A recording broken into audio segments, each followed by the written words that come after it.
Okay. Can you watch the time for me? So that 28 minutes. Okay, okay. good.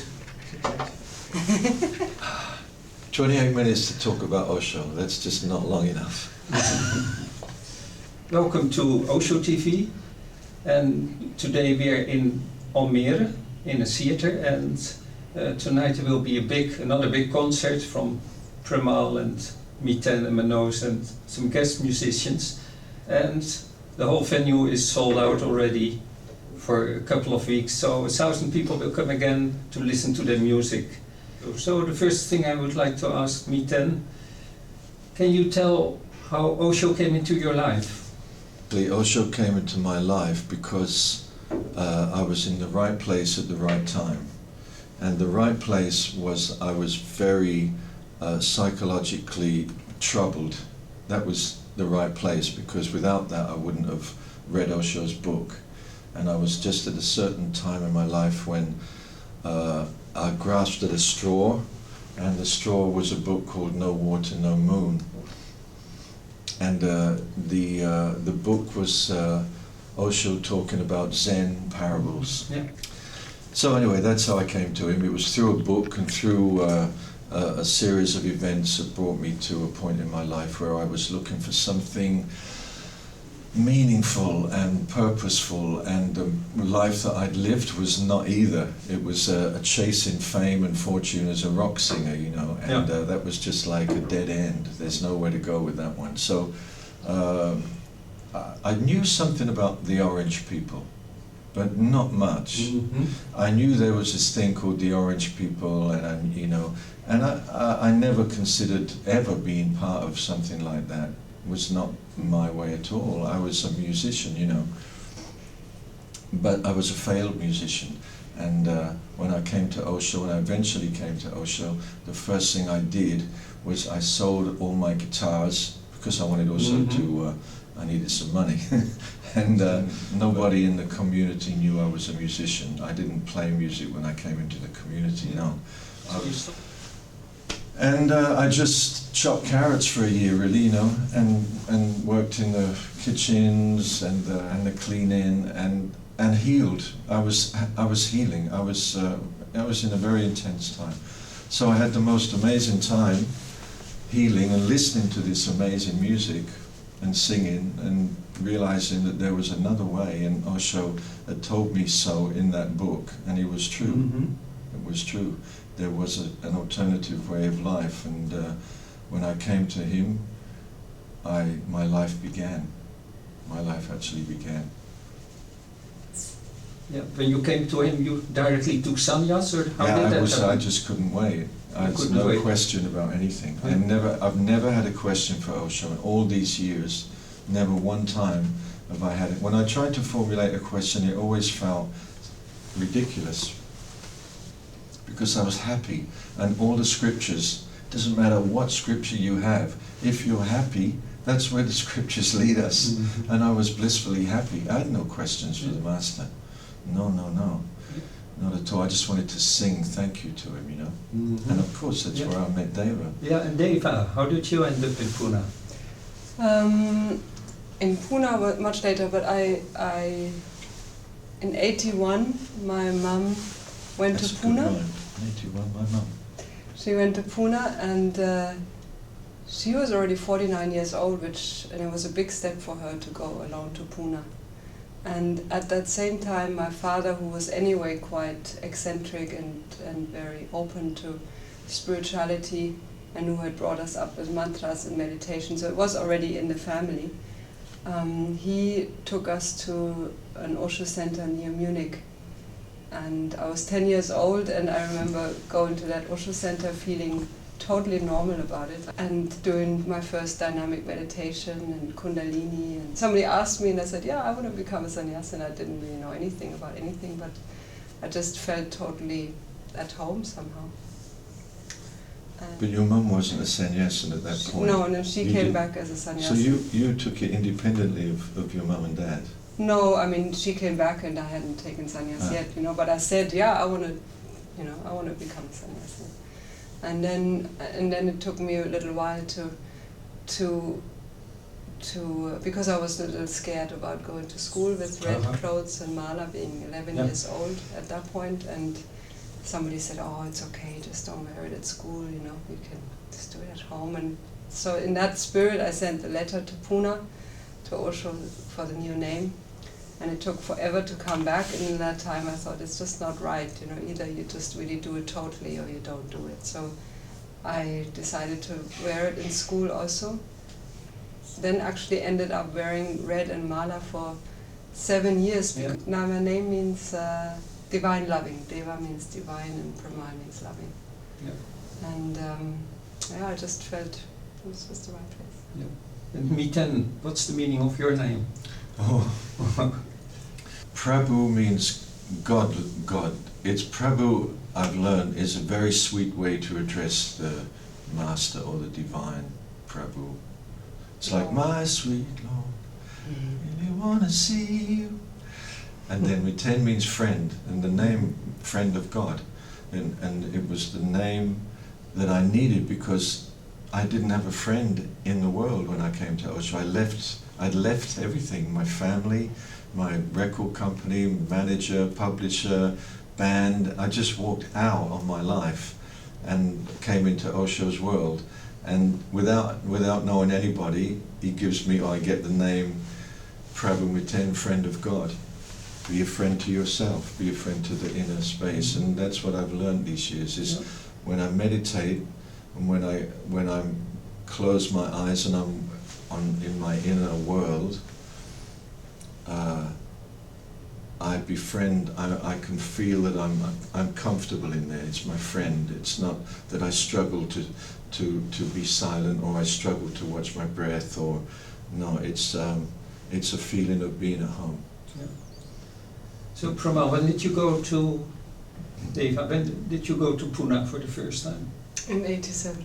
87. And she was on the ranch, Yeah. And Deva. on the ranch I just went 2 times to visit, Mm-hmm. because I was still going to school. Oh. I was 13 years old, and I just again felt like in the right place. Also very exciting, of course, to be in America and in a beautiful commune with all people that are family, you know, like to be able to take a bus from one place to the other, know all the people in the bus are my family, you know, and also being in on the ranch for 3 weeks, working in the greenhouse every day for 16 hours or whatever, you know, just feeling totally blissed out.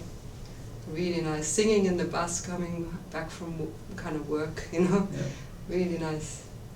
So seeing Osho was totally touching, and I was crying. I remember the first time I saw him. And then in Pune I stayed like a few years actually.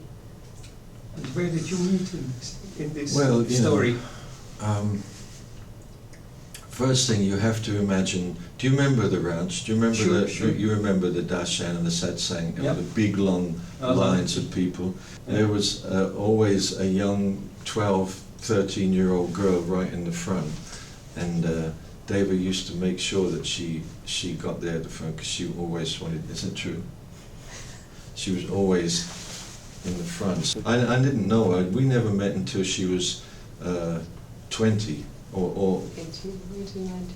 See, she knows everything very well. 18. Yes. 18. 18. So, how did we meet? I've forgotten. I'm so old. So old and so long ago. We must have met somewhere. Yeah, I mean, we met in Pune just through common friends, but Miten is, like you can tell now, he's not very detail oriented, and he's very, I call him universally friendly, so he doesn't really remember people like kind of separately, he just remembers like one friendly mass of connections, and I was one of those. So he doesn't even remember when we first met, basically, but of course I do.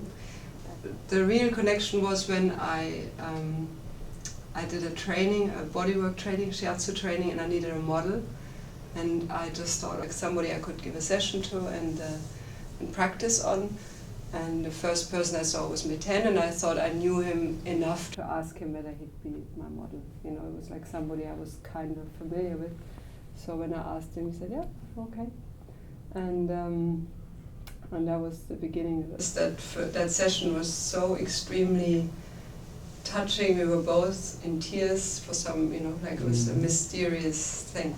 You know, very surprising. I didn't expect that at all. So that was the beginning of the connection. The music came, for me the music just came back eventually as a way of saying thank you to Osho.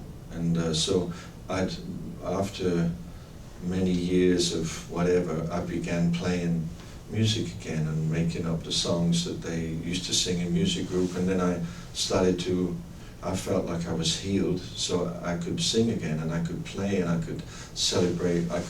I was ready to share you know. And so they, you know, I started to play in music group and in Pune too. Eventually, I was coordinating the music in Buddha Hall. It meant that I chose the musicians and I brought the music every night. That was my kind of ashram job, to keep that together and put it together and take care of the music area. And so I had I had that possibility to bring Deva in because she wasn't singing. Deva was not singing; she was studying bodywork. So, but she could sing. A little.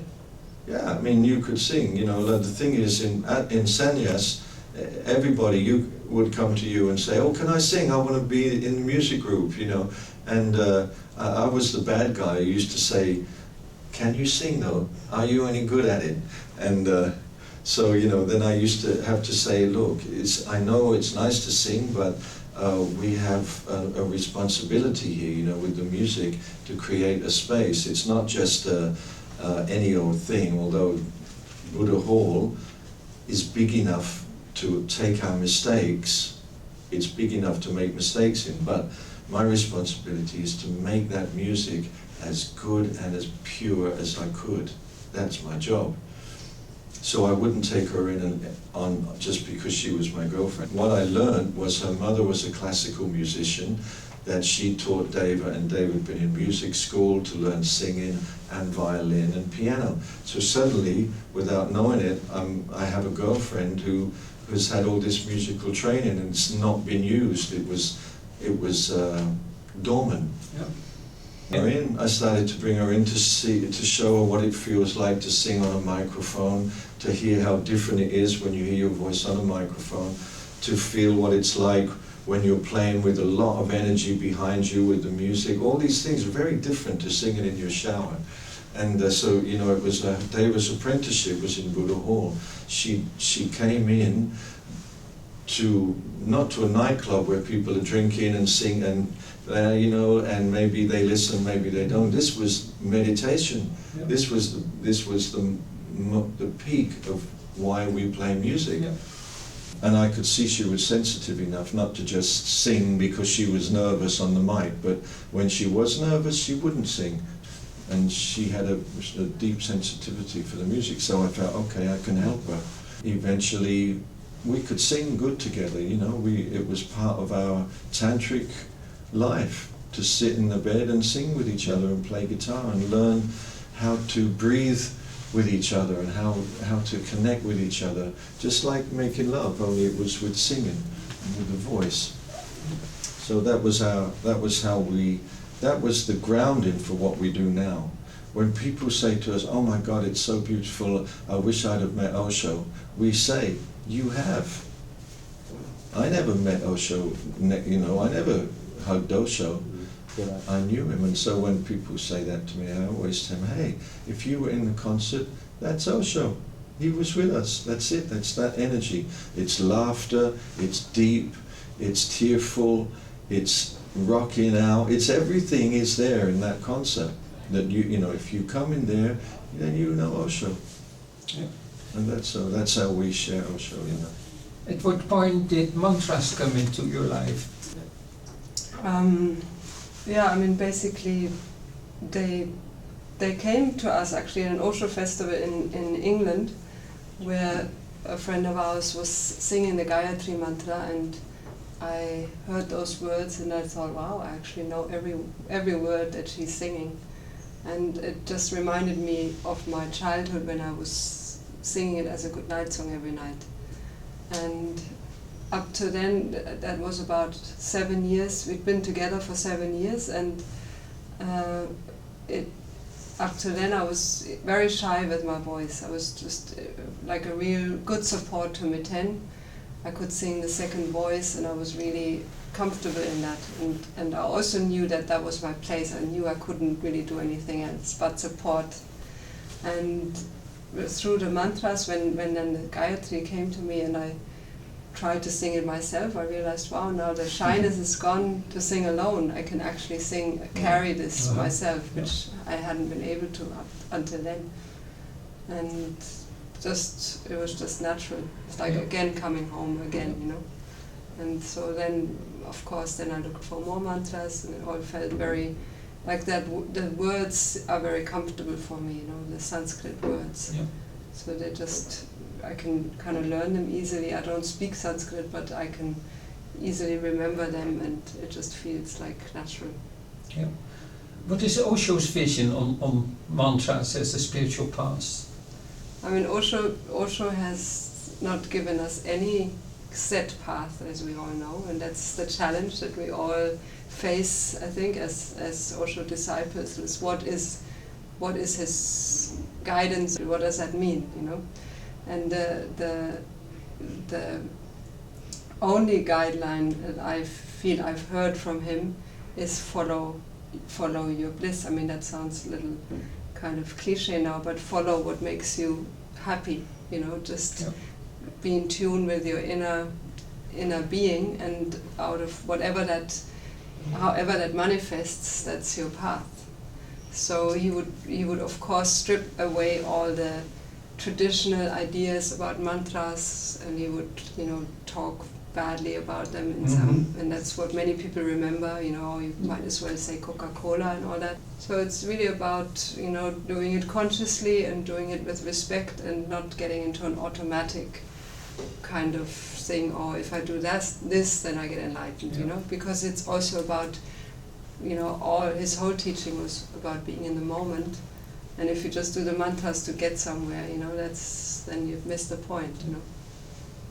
Well, you know, what happened was, when you hear Deva chant the Gayatri mantra, you just have to stop. And that's what happened to me. You know, when Deva started chanting the Gayatri mantra, it was like, oh my God. It's like another expression of the connection to Osho, you know. And but it's not, Osho, I love your love, or something, you know. It was another expression of it. And I think the thing with the mantras is that they're not lyrics, so they're not lyrics, they're sounds. And I think that's the difference. If it was just like you were singing the Indian language, or if you were singing the English language, then you get into emotional connection. You're singing, a sunrise, or you're singing, you know, if you're down in the rock music, you're singing about emotional issues, girlfriends, boyfriends, or you're singing an operatic, and again, it's always the human condition. But the mantras are beyond the human condition, they're healing sounds. So it's not like you have to sing this song every night, the same. Every time you open the door and a mantra comes in, it's in the here and now. It's a healing energy that's going through you, and you can feel how it's shared. So why wouldn't you sing them? You know, for me it was like, oh wait, you know, because in Osho's ashram again, we were, now and again, we would chant, there was many Sufi chants, Ilahi La, from Anubhava, all these Sufi songs that he was making, and one or two mantras, but we knew that there was power in these sounds, but we didn't explore it until Deva rediscovered the Gayatri mantra. And then once that happened, it was like, oh, and then she would come with Hari Om Namo Narayana. So what chords fit, or how do we make that into something that we can share, that Deva sings naturally. It's not like we can get famous now. It was like Deva had this energy, and we would come to a sannyasam meditation place and sing and do satsang, and Deva would sing the mantras that she knew, and the next time we came they would say, can you play in a theatre, because there's so many people coming now. And it just grew from people being touched by Deva's voice and the mantras, you know. And for me it was about supporting that and finding a way that I could help her and create the music around it to give her the perfect landscape, you know. And then we just carried on, and like we are here now. It's just it was organic. It's all been organic. But it is a surprise because we didn't set out for this. Yeah. We've been I mean, we've been 23 years traveling, you know. So it's been very very beautiful opening of a flower that we've been blessed to watch and enjoy. And I think we have to finish now because we're gonna play very soon. Yeah. And For another beautiful concert. yes. Yeah. Yes. Thanks very Thank much. you. So thank you so much Thank for you. your time and for this beautiful interview. Thank you. And you'll go on with the concert. Mm. Thank you. Sound check. Now the work begins.